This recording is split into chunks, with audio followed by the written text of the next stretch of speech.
guys, welcome to my YouTube channel. Okay, today we're gonna talk about drunk and drive cases in Malaysia. Okay, basically there are a lot of drunk and drive cases in Malaysia, and for the past 6 months there are few drunk and drive cases which has brought the attention of Malaysian netizens and also the politicians.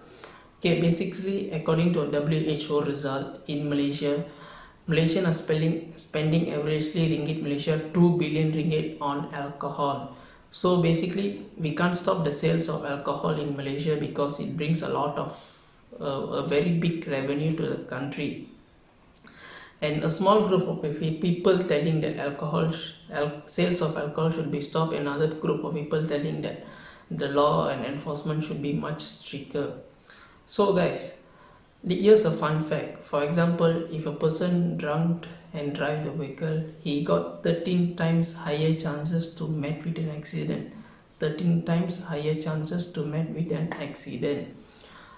Okay guys, let's go to the main topic, drunk and drive. So here I'm gonna share with you 5 cases, drunk and drive cases, because this is very much serious cases which has cost the lives of innocent victims. Okay guys, the first case happened on 9th February at Penang, and this involved a couple. They was riding back to their house after a dinner, and a car came and banged behind their motorbike, and the husband flew for a few meters and passed on the spot, and the wife was admitted at the ICU, and the couple have 5 children.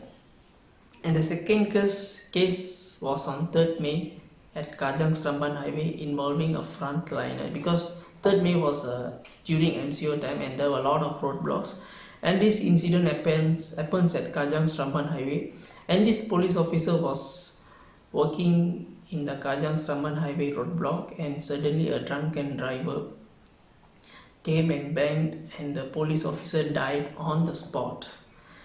And the third case is something very dashat lah, because this drunken driver drive his car on the opposite lane for about 7 kilometers. Guys, this drunken driver drive on the opposite lane, that is ongoing traffic flow, and he drove opposite of the ongoing traffic flow for about 7 kilometers, and he met with an accident, and a worker who was going to work died on the spot. And the fourth case happened on 29th May at KL. This 22-year-old student was driving his car under the influence of alcohol and met with an accident with courier boys, you know, the Lazada Shopee guys.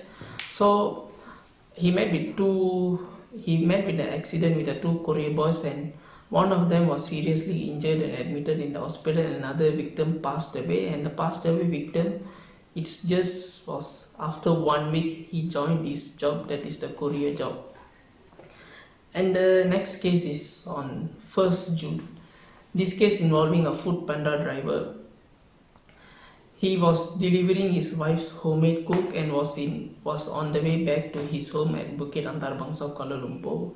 A 21-year-old drunk driver banged him, and same happened to the food panda driver. He flew for a few meters and died on the spot. And for your information, the victim's bike was stuck under the drunk driver car, and the drunk driver dragged the victim's bike for almost about 2 kilometers. Imagine guys, if you are driving in a car and we drive over a bump, we will feel that okay, we just drive over a bump, but this drunk driver dragged the victim's bike for about 2 kilometers. So just imagine how much drunk the driver was. Okay guys, according to Malaysia law, there are 3 permitted limits for alcoholics. If this limit are exceeded, they will be taken under custody by PDRM. Okay, the first one is 35 microgram in 100 milliliters of breath, and they will use breath analyzer to analyze this, that is 35 microgram in 100 milliliters of breath. And the second one is 80 milligram in 100 milliliters of blood. 80 milligrams in 100 milliliters of blood. And the last one is 107 milligrams in 100 milliliters of urine. So if anyone exceed any one of these three limits, they will be taken under the custody of PDRM. So guys, now I'm going to share with you few laws in Malaysian law, and I will try to explain this law within 1.5 minutes, because if I explain too long means it will be very boring and you guys will off the video and go to do your work or watch any other videos. Okay, the first law is section 43. So section 43 is if a driver driving recklessly, he will be charged 12 months jail and 10,000 ringgit fine. And the second one is section 44, a driver driving under the influence of alcohol, and the summon will be RM 8k to 20k or 3 years jail or even both lah. And the next one is section 45 and 45A. For example, after heavily drunk at clubbing or any of your friends' house, you are sleeping in the driver's seat, but you are not driving, you are sleeping in the driver's seat because you feel too dizzy and too mabola, but you are sleeping in the driver's seat. The police still can arrest you because you are sleeping in the driver's seat. And after this, a lot of drunken drive cases, the victim passed away, the drunken driver just escaped with small bruises and injuries.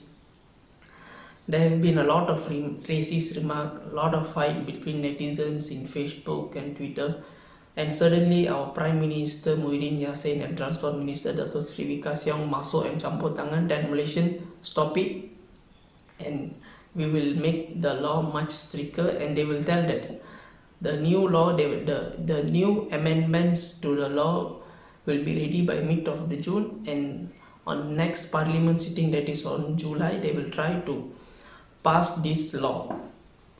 Okay guys, so for example, if the person A is a drunk drive and victim, the person A met with an accident with the innocent victim and the victim passed away.